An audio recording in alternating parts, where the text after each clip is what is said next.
Hello बच्चों, आज हम क्लास 9 मैथमेटिक्स एक्सरसाइज 2.1 है ना, हिंदी में है बहुपद और इंग्लिश में इसको पॉलिनोमियल्स बोलते हैं, POLY पॉलिनोमियल्स। ठीक है, ये कहते हैं। इसकी प्रश्नावली करेंगे। ठीक है, फर्स्ट क्वेश्चन है इसका, देखो बच्चों, निम्नलिखित व्यंजक को एक्सप्रेशन बोलते हैं। ठीक है ना, व्यंजक को इंग्लिश में क्या बोलते हैं? एक्सप्रेशन। निम्नलिखित यानी फॉलोइंग एक्सप्रेशंस, ठीक है, में से कौन कौन, विच ऑफ द फॉलोइंग एक्सप्रेशंस, एक चर पिछली क्लासों में पढ़ा बेटा आपने, वेरिएबल है ना, चर क्या होता है? वेरिएबल होता है। और अचर को क्या बोलते हैं? कांस्टेंट बोलते हैं। ठीक है, और एक होता है अचर, इसको इंग्लिश में क्या बोलते हैं हम? कांस्टेंट बोलते हैं, चर और अचर। ठीक है, तो एक चर में बहुपद हैं, बहुपद को मैंने लिख दिया पॉलिनोमियल। ठीक है, तो ये प्रश्नावली कौन सी है? सेकंड प्रश्नावली है ना, एक्सरसाइज सेकंड। और कौन कौन नहीं है? तो which of the following expressions are polynomials in one variable and which are not. कारण के साथ उत्तर दीजिए। Give your answers with reason.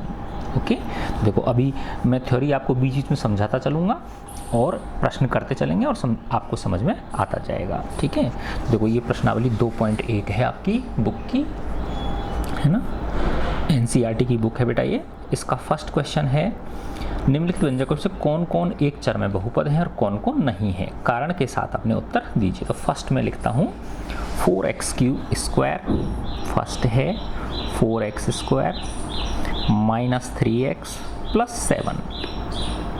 तो देखो बेटा इसमें सिर्फ एक चर आ रहा है ना, वो चर क्या है? x है ना। देखो ये 4 तो इसका क्या हो गया? गुणांक हो गया, कोफिशिएंट हो गया, है ना। यहाँ भी ये x² का गुणांक है, ये x का गुणांक और ये अचर पद है। तो इसमें चर जो है, वेरिएबल जो है, वो सिर्फ एक ही है और वो है x है ना। तो ये पूछ रहा है कि कौन कौन से एक चर में बहुपद हैं, तो ये यस, तो ये एक चर में बहुपद है। सेकंड देखा हमने y² + √2 है ना। तो देखो बेटा y² + √2, तो ये y² जो है ये किस में, ये कौन सा चर है? y चर है इसके अंदर, और √2 क्या है? ये अचर पद है, कांस्टेंट है। तो ये भी एक चर में है ना, ये भी क्या है? एक चर में बहुपद है, सिंगल वेरिएबल में ये एक्सप्रेशन है ना। फिर थर्ड देखो बेटा, अभी इस जब तक करोगे ना पूरा सारा समझ में आ जाएगा इसका। 3√t + t√2 है ना। अब देखो इसको ध्यान से देखो, 3√t + t√2। तो देखो बेटा इसमें ये √t का मतलब क्या होता है? t की पावर 1/2 है ना। तो मैं इसको क्या लिख सकता हूँ? इसको मैं लिख सकता हूँ 3t की पावर 1/2 + √2 और t, √2 को आगे लिख लिया है ना। लेकिन देखो बेटा ये बहुपद है ही नहीं। क्यों नहीं है बहुपद? क्योंकि इसमें t की पावर कितनी आ रही है? t की घात कितनी आ रही है? 1/2 आ रही है, जो कि एक पूर्ण संख्या नहीं है ना। तो बहुपद आपने पढ़े थे ना 8वीं क्लास में कि बहुपद सिर्फ वही होते हैं जिनमें चरों के ऊपर जो घात होती है, वेरिएबल्स के ऊपर जो घात होती है, पावर जो होती है, वो होल नंबर हो, है ना, एक पूर्ण संख्या हो, 0 1 2 3 4 है ना। जबकि 1/2 क्या है बताओ? एक परिमेय संख्या है, ये एक रेशनल नंबर है, इसलिए ये बहुपद है ही नहीं। तो एक चर और दो चर की बात तो हो ही नहीं सकती इसमें। तो इसमें क्या लिख देंगे हम? नो। क्यों? क्योंकि ये है बहुपद ही नहीं है ना। ये तो क्या है? पॉलिनोमियल ही नहीं है। ठीक है, तो इसके एक चर और दो चर होने की तो बात ही नहीं उठती। ठीक है, अच्छा फिर अपन आते हैं 4 देखो बेटा, y + 2/y। अब देखो यहाँ देखने में तो लग रहा था कि इसमें t है, इसमें भी t है और इसमें भी t है, तो ये एक चर में बहुपद है, लेकिन ये क्योंकि इसमें t की पावर कितनी है 1/2 है, तो इसलिए ये बहुपद है ही नहीं। ऐसे ये देखो बेटा, ये देखने से तो ऐसा लग रहा है हाँ ये इसमें y है सिर्फ, तो ये बहुपद है, लेकिन ये बहुपद नहीं है। देखो क्यों नहीं है, क्योंकि इसको मैं क्या लिख सकता हूँ y+2 और y की पावर -1। ये नीचे का y ऊपर जाके क्या हो जाएगा, y की घात -1 हो गया। लेकिन मैंने बताया था ना आपको कि y हो चाहे x हो चाहे z हो चाहे t हो, यानी जो चर हैं उनकी जो पावर है वो क्या होनी चाहिए, होल नंबर होनी चाहिए, पूर्ण संख्या होनी चाहिए। जबकि ये -1 क्या है, पूर्ण संख्या नहीं है, ये कैसी है, पूर्णांक संख्या है। 0 से इधर की तरफ आती कि नहीं आती है, तो ये क्या हो गई, पूर्णांक संख्या हो गई। तो ये भी क्या हो गया बताओ, नो। तो यह भी बहुपद नहीं है, ठीक है ना, यह भी बहुपद नहीं है। This is also not a polynomial, ठीक है। फिर फिफ्थ पे आते हैं अपन। फिफ्थ है x⁻10 प्लस y⁻2 बोल देता हूँ मैं, कई बार पावर भी बोलते हैं ना, raise2 raise2, रेज का मतलब क्या होता है, उठाना, तो इसको x⁻10 का मतलब x पे 10 उठाया हुआ है ना। कई बच्चे ऐसे भी बोलते हैं x की पावर 10 y की पावर 3, तो जिसको जैसे मुंह से निकलता है वो वैसे बोल सकता है, ठीक है ना, कोई टैक्स नहीं है इस पर, ठीक है। तो x⁻10 या x की पावर 10, y⁻3 या y की पावर 3 प्लस t⁻50, t की पावर 50। तो देखो बेटा ये कह रहा है कि एक चर में बहुपद है। अब देखो ये बहुपद तो है ना, इसमें 10 भी पूर्ण संख्या है, 3 भी पूर्ण संख्या, होल नंबर, और 50 भी पूर्ण संख्या, लेकिन इसमें एक चर नहीं है। इसमें कितने चर हैं, 3 चर हैं, x, y और t, है ना। तो ये भी क्या हो गया, नो, है ना। इसमें कितने चर हैं, 3 वेरिएबल हैं, इसमें 3 वेरिएबल हैं, ठीक है। तो इस तरह से ये आपका फर्स्ट क्वेश्चन हो गया, है ना। देखो कितनी छोटी सी, देखो बेटा ये जो पूरा है ये क्या कहलाता है, बहुपद कहलाता है, बहुपद, ठीक है ना। और ये जो हैं इसके, है ना, 4x² -3x और +7, ये पद कहलाते हैं, टर्म, है ना, क्या कहलाते हैं, ये पद कहलाते हैं, ठीक है ना। और ये पूरा क्या बन जाता है, बीजीय व्यंजक, ठीक है। अच्छा अब अपन इसका सेकंड क्वेश्चन पे आते हैं। निम्नलिखित में से प्रत्येक में x² का गुणांक लिखिए, है ना। क्वेश्चन नंबर 2 है। क्वेश्चन नंबर 2 में क्या कह रहा है, निम्नलिखित में से प्रत्येक में, निम्नलिखित में से प्रत्येक में x² का गुणांक, है ना। अब गुणांक को इंग्लिश में क्या बोलते हैं, याद करो, गुणांक लिखिए। गुणांक को कोफिशिएंट बोलते हैं, गुणांक, है ना, COEFFICIENT, कोफिशिएंट, कोफिशिएंट, है ना। तो x² का गुणांक पूछ रहा है। तो देखो फर्स्ट है, बहुत आसान प्रश्नावली है आपकी ये, 2 + x² + x, है ना। तो देखो बेटा इसमें x² का गुणांक पूछ रहा है। तो देखो सबसे पहले तो क्या किया करो बेटा आप लोग, है ना, इनको मानक रूप में लिखो, इनको स्टैंडर्ड फॉर्म में लिखो, है ना। तो मानक रूप को इंग्लिश में क्या बोलते हैं, स्टैंडर्ड फॉर्म। तो मानक रूप जो होता है उसमें क्या होता है बच्चों, सबसे पहले बड़ी घात वाला पद आता है, फिर उससे छोटी घात वाला पद, फिर उससे छोटी घात वाला पद, फिर उससे छोटी घात वाला पद, और लास्ट में अचर पद, ऐसे रखते हैं हम, है ना। तो अब इस व्यंजक में देखो कितने पद हैं, 3 टर्म हैं, 1, 2 और 3, है ना। अब इसमें हाईएस्ट घात कितनी है, हाईएस्ट पावर कितनी है, 2 है। तो इस पद को पहले लिखेंगे, है ना। उसके बाद फिर इसमें x पे क्या छिपा हुआ है, 1 छिपा हुआ है, x की पावर क्या है ऊपर 1, तो इसके बाद इसको लिखेंगे। और फिर ये 2 क्या है, अचर पद है, ये कांस्टेंट टर्म है, तो इसको सबसे लास्ट में लिखेंगे, है ना। तो मानक रूप में लिखेंगे तो क्या होगा बेटा, देखो x square plus x plus 2, है ना। अब इसमें एक्स स्क्वायर का गुणांक पूछ रहा है, तो एक्स स्क्वायर के आगे अंक क्या है, गुणांक का मतलब क्या हो गया, गुणा में जो अंक है, गुणांक है ना, कोफिशिएंट, गुणा में जो अंक है। तो एक्स स्क्वायर के साथ गुणा में क्या अंक है, कुछ भी नहीं है क्या है, देखो 1 छिपा हुआ है इसके आगे, है ना, क्योंकि 1 को एक्स स्क्वायर से गुणा करते हैं तो क्या आता है, एक्स स्क्वायर ही आता है ना। तो ये 1 x square plus x plus 2, इसको भी 1x लिख सकते हैं। तो यहाँ पे एक्स स्क्वायर का गुणांक कितना है, 1 है, एक्स का गुणांक भी 1 है ना। तो एक्स स्क्वायर का गुणांक कितना हो गया, 1, ये इसका आंसर आ गया। ठीक है, अब अपन सेकंड देखते हैं इसका बेटा।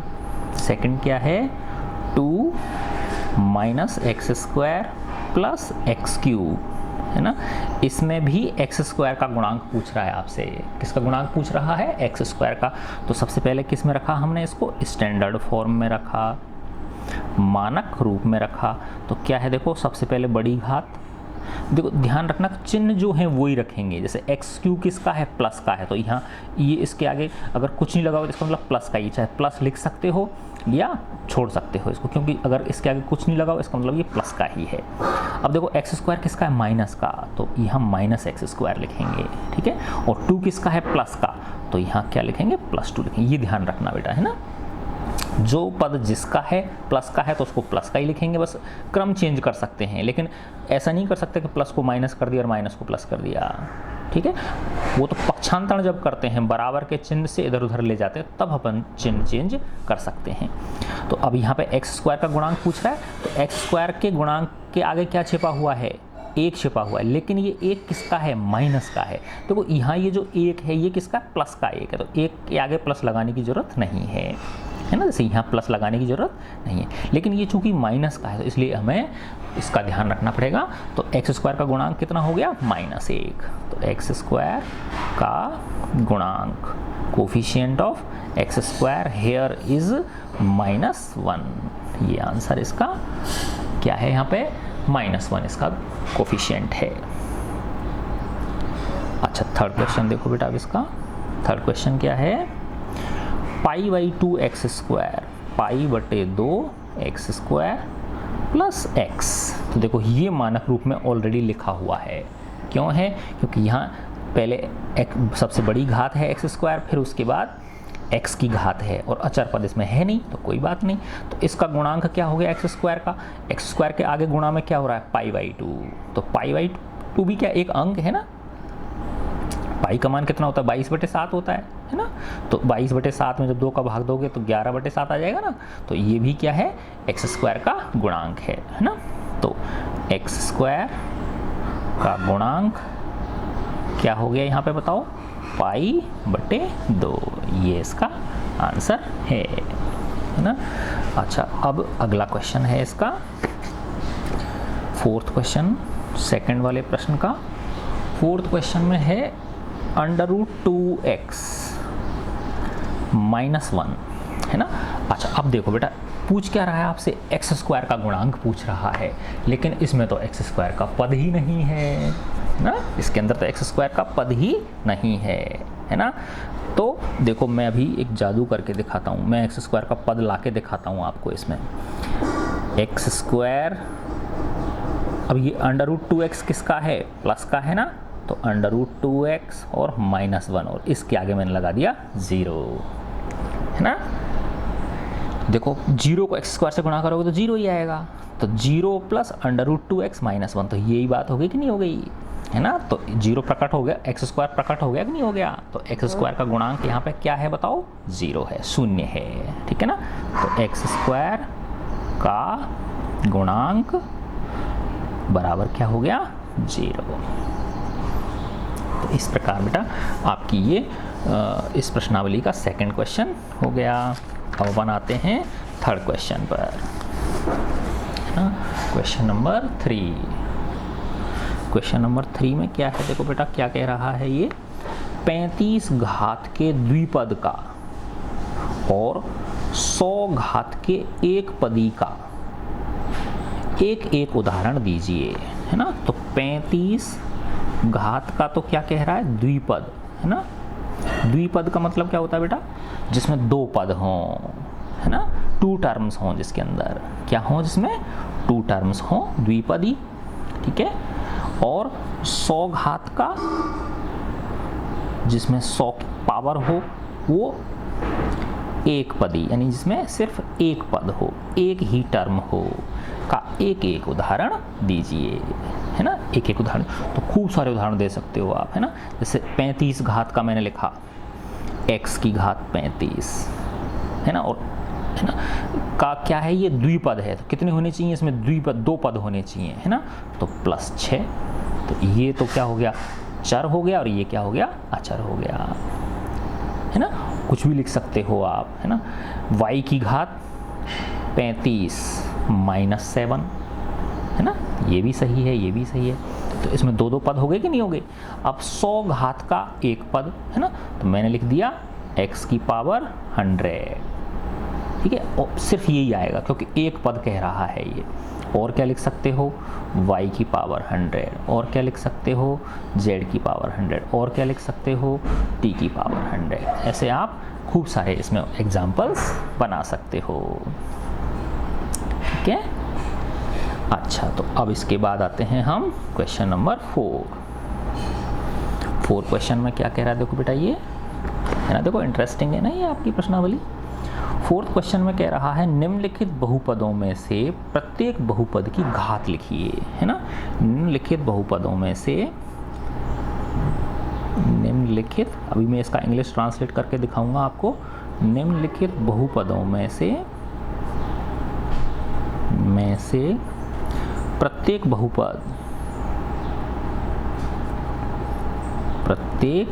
बहुपद की घात लिखिए, है ना। अब देखो बेटा, इसमें बहुपद तो आपको पता ही है, बहुपद को इंग्लिश में क्या बोलते हैं, पॉलिनोमियल, ठीक है। प्रत्येक, ईच, घात, देखो ये तो घात को वैसे मैं भी पावर बोल रहा था, लेकिन सही शुद्ध भाषा में इसको डिग्री बोलते हैं। क्या बोलते हैं बेटा, इसको डिग्री बोलते हैं, ठीक है ना। तो right degree of each of the polynomial from giving polynomials, right degree of each polynomial in given polynomials, जो दिए गए बहुपद हैं या फॉलोइंग पॉलिनोमियल्स। तो देखो फर्स्ट है बेटा, इसमें डिग्री पूछ रहा है, घात पूछ रहा है। तो मैंने बताया था ना अभी आपको कि जो उस बहुपद के अंदर जो चर है ना, उसकी जो हाईएस्ट पावर होती है वही उसकी घात होती है, वही उसकी डिग्री होती है ना। तो देखो फर्स्ट क्वेश्चन है 5x³ + 4x² + 7x, है ना। तो अब इसमें देखो चर के कितने चर हैं, इसमें सिर्फ एक चर है और वो क्या है, x है ना। वेरिएबल्स कितने हैं इसमें, 1, सिर्फ x वेरिएबल है ना। टर्म्स कितनी है इसमें, 3, 1, 2 और 3 पद हो गए इसके अंदर। ये क्या बन गया, एक बहुपद बन गया, 3 पदों को मिला के बहु, है ना, पॉलिनोमियल बन गया। अब इसमें जो इसकी घात है, डिग्री है ना, DEGREE, डिग्री जो होती है वो क्या होती है, डिग्री होती है हाईएस्ट पावर ऑफ वेरिएबल, है ना। जो चर है उसकी अधिकतम घात, चर की अधिकतम घात, है ना। तो बताओ यहाँ पे कितनी है, इस पॉलिनोमियल की 3 है ना, तो इसकी घात कितनी हो गई, = 3। ये इसका आंसर आ गया, ठीक है। अच्छा, अब इसके बाद नेक्स्ट क्वेश्चन क्या है, 4 - y², सेकंड है आपका 4 - y², है ना। तो देखो सबसे पहले क्या लिखेंगे बेटा, इसको मानक रूप में लिखेंगे। तो चर क्या है, y है इसमें, तो देखो ये y स्क्वायर किसका है, माइनस का, तो माइनस के y स्क्वायर, इसको पहले लिख लिया हमने। और अचर पद क्या है, प्लस के 4, तो यहाँ पे क्या आ जाएगा, प्लस के 4, है ना। ये ध्यान रखना है, जैसा है वैसा ही रखेंगे हम इसको। अब इसमें चर क्या है बताओ, वेरिएबल क्या है इसमें, y है, वेरिएबल क्या है इसमें, y है। और मैक्सिमम पावर कितनी है, 2। इस माइनस से कंफ्यूज नहीं होगी, ये -1 तो क्या है, इसका गुणांक है, इसके आगे जो माइनस लगा हुआ है वो तो क्या है, इसका गुणांक है। अगर पूछता कि y स्क्वायर का गुणांक कितना है तो हम -1 लिखते, y स्क्वायर का गुणांक कितना है यहाँ पे, -1। लेकिन हम उससे तो पावर पूछ रहा है, घात पूछ रहा है, डिग्री पूछ रहा है उसकी, तो डिग्री कितनी है, 2, है ना। तो इस बहुपद की घात कितनी है, हाईएस्ट पावर ऑफ y कितनी है बताओ, हाईएस्ट पावर ऑफ y वो कितनी है, 2। यही इसका आंसर है, ठीक है। अब अपन थर्ड आते हैं। थर्ड है 5t - √7। थर्ड क्या है, 5t - √7। अब देखो इसमें चर क्या है, t है, वेरिएबल क्या है इसमें, t है। देखो ये अचर है, कांस्टेंट है इसका, और इसका कोफिशिएंट भी है, ये गुणांक भी है, और ये भी क्या है, एक अचर पद है ना। तो यहाँ पे घात कितनी है बताओ, तुम कहोगे सर इसमें तो कुछ लग ही नहीं रहा, लग रहा है, इसके ऊपर 1 छिपा हुआ है, t के ऊपर क्या लगा हुआ है, 1। x अगर होता तो x का मतलब क्या होता है, x की पावर 1। y अगर लिखा हुआ तो y का मतलब क्या होता है, y की पावर 1, है ना। तो इसको मैं क्या लिख सकता हूँ, 5t की पावर 1 - √7। तो इसकी घात कितनी हो गई बताओ, 1 हो गई, है ना। इस बहुपद की घात कितनी हो गई, 1। ये इसका आंसर आ गया, ठीक है। तो ये आपका थर्ड हो गया। और इस फोर्थ क्वेश्चन का लास्ट है, फोर्थ क्वेश्चन का लास्ट है 3, है ना। तो ये देखो कैसा बहुपद है बेटा, ये अचर बहुपद है। कैसा है, क्या बोलेंगे इसको, अचर बहुपद, है ना। अब तुम कहोगे सर इसमें तो बहुपद कहाँ है, इसमें तो एक ही पद है ना, लेकिन इसको कई सारे पद बनाए जा सकते हैं इसमें से। देखो कैसे, इसको लिख सकते हो आप 0x + 3 लिख सकते हो, नहीं लिख सकते हो, तो 2 पद बन गए। आप इसको लिख सकते हो 0x² + 0x + 3, है ना। अब कितने पद बन गए इसमें, 3 पद बन गए। आप लिख सकते हो 0x³ + 0x² + 0x + 3, है ना। तो इन सब का मतलब 3 3 ही है, क्योंकि ये तो सब 0 हो जाएंगे ना, ये तीनों पद 0 हो गए, इसमें दोनों पद 0 हो गए, ये 0 हो गया, है ना। तो ये कांस्टेंट टर्म है, तो इसको हम क्या लिख सकते हैं, 3x की पावर 0, है ना। याद करो, किसी भी चर की घात जो 0 होती है उसका मान, घातांक नियम में पढ़ा होगा ना आपने, किसी भी संख्या की घात 0 होता है उसका मान क्या होता है, 1 होता है ना। तो x की घात 0 का मान 1 हो गया, तो 3 × 1 करोगे तो 1 आ गया। तो अब बताओ इसकी घात कितनी है, 0 है, शून्य घात है इसकी, है ना। तो इसकी घात कितनी हो गई बताओ, 0, 0, है ना। अच्छा क्वेश्चन है ना, देख लो, ये आया समझ में। तो जो अचर बहुपद होता है हमेशा उसकी घात कितनी होती है, 0 घात होती है, उसकी 0 घात होती है ना। अब अपन 5th क्वेश्चन करते हैं। 5th क्वेश्चन क्या कह रहा है, बताइए निम्नलिखित बहुपदों में से कौन कौन बहुपद रैखिक हैं, कौन कौन द्विघाती हैं और कौन कौन त्रिघाती हैं, है ना। तो इन जो फॉलोइंग पॉलिनोमियल्स दिए हुए हैं उनमें से कौन कौन बहुपद रैखिक हैं। अब देखो इसमें नई नई नाम आए, रैखिक ना, अरे मैंने क्या लिख दिया, रैखिक। रैखिक से क्या चीज़ निकल के आ रही है, रेखा निकल के आ रही है ना बेटा। इसमें रैखिक में क्या चीज़ निकल के आ रही है, रेखा, है ना। तो रेखा को क्या बोलते हैं, लाइन। तो रैखिक को बोलेंगे लीनियर, LINEAR, लीनियर, ठीक है, रैखिक है। फिर है द्विघाती, है ना। उसके बाद दूसरा पद क्या आ रहा है इसमें, द्विघाती, दूसरा शब्द क्या आ रहा है, द्विघाती, है ना। और इसके बाद त्रिघाती, है ना। तो द्विघाती को हम बोलते हैं बाइनोमियल, बाइनोमियल। और त्रिघाती को बोलते हैं हम ट्राइनोमियल, ट्राइनोमियल। और बहुघाती को, बहुपद को बोलते हैं अपन पॉलिनोमियल बोल देते हैं, ठीक है ना। दूसरा, कई बार इसको क्वाड्रेटिक भी बोलते हैं। क्या बोलते हैं इसको? Quadratic, QUADRATIC। ये आएंगे नहीं आपके, इंग्लिश मीनिंग नहीं आते, लेकिन बेटा इनको समझना जरूरी है आपके, है ना। तो बताइए निम्नलिखित बहुपदों में से कौन कौन बहुपद रैखिक हैं, कौन कौन द्विघाती हैं और कौन कौन त्रिघाती हैं। ये आपसे पूछ रहा है, ठीक है, ये आपसे पूछना चाह रहा है ये।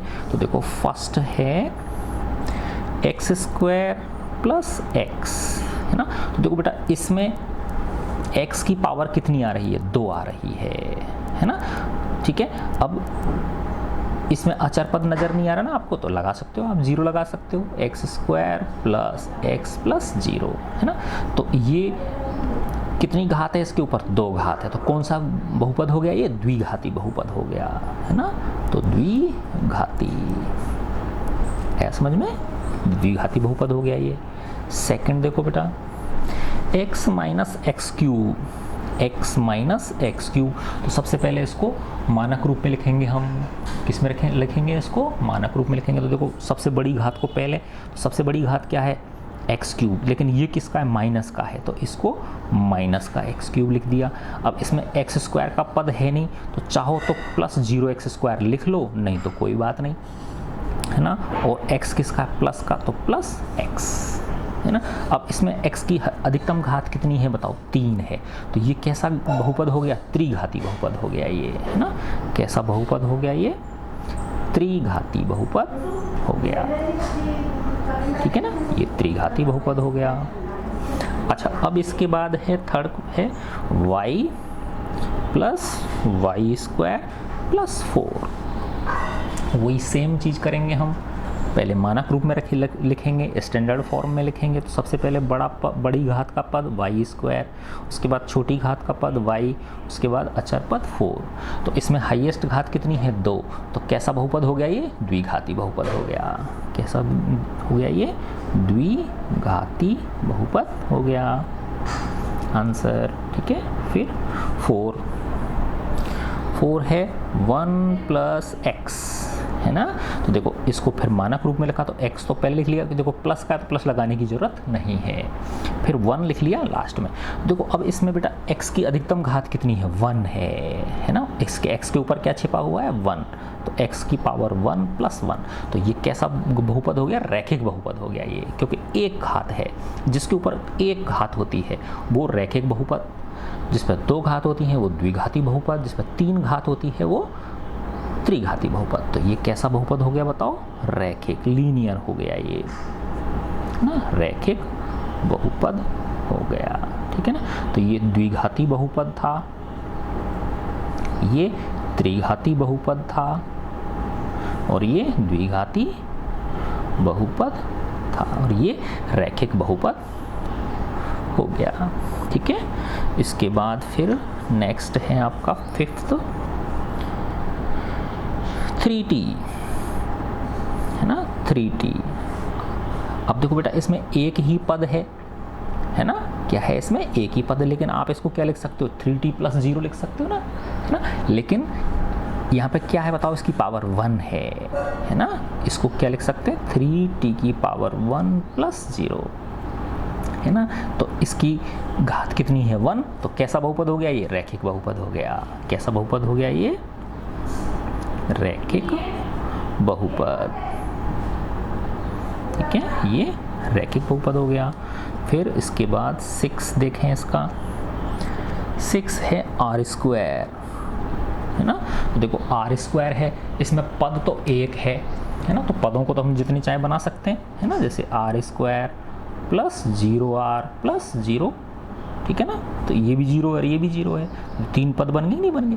लेकिन इसमें हाईएस्ट घात कितनी है? 2 है। तो ये कैसा बहुपद हो गया? द्विघाती बहुपद हो गया, ये बाइनोमियल, ठीक है। तो ये कैसा बहुपद हो गया? द्विघाती बहुपद, ठीक है, द्विघाती बहुपद हो गया। फिर इसके बाद 7 क्वेश्चन इसका 7x³ 7x³। अब इसमें पद तो एक है, पदों की संख्या आप चाहो जितनी बना सकते हो। कैसे? देखो 7x² x³ plus 0x² plus 0x plus 0, है ना। तो 7x³ plus 0x² plus 0x plus 0 है। तो ये सब तो 0 हो गए कि नहीं हो गए? तो 7x³ ही हुआ। तो इसमें अधिकतम घात कितनी है बताओ? 3। तो कैसा बहुपद है ये? त्रिघाती बहुपद। कैसा बहुपद है ये? त्रिघाती बहुपद। ये इसका आंसर हो गया, ठीक है ना। तो इसमें बेटा जो मोटी मोटी जो बातें थी वो इसके अंदर आ गई आपकी, है ना। तो देखो हमने पहले क्या देखा, एक चर वाले बहुपद जिसमें सिर्फ क्या होता, एक चर था, चाहे वो x हो, चाहे y हो, चाहे z हो, है ना। अगर दो चर वाला बहुपद है तो उसमें x आएगा, y आएगा, या xy आ जाएगा, या xt आ जाएगा, या ty आ जाएगा, tz आ जाएगा, कोई से दो आएंगे, तो वो दो चर वाला बहुपद हो गया, ठीक है ना। फिर गुणांक हमने देखा कि जो चर होता है उसके आगे जो गुणा के रूप में जो चीज़ लिखी हुई होती है वो उसका क्या कहलाता है? गुणांक कहलाता है, जिसको इंग्लिश में क्या बोलते हैं हम? कोफिशिएंट बोलते हैं, है ना। उसको क्या बोलते हैं हम? कोफिशिएंट बोलते हैं। और जो ये संख्याएं होती हैं 2, -5, 7, ये सब क्या कहलाते हैं? अचर बहुपद कहलाते हैं ये, है ना। क्या कहलाते हैं ये? अचर बहुपद कहलाते हैं, ठीक है ना, जिसको कांस्टेंट पॉलिनोमियल बोल सकते हैं हम। लेकिन एक चीज़ ध्यान रखने की थी कि बहुपद क्या होता है? बहुपद वो है जिसमें चर की घात एक पूर्ण संख्या हो, ये ध्यान रखने वाली बात है ना। चर की घात क्या होनी चाहिए? पूर्ण संख्या होनी चाहिए। तो पूर्ण संख्या में क्या आती हैं?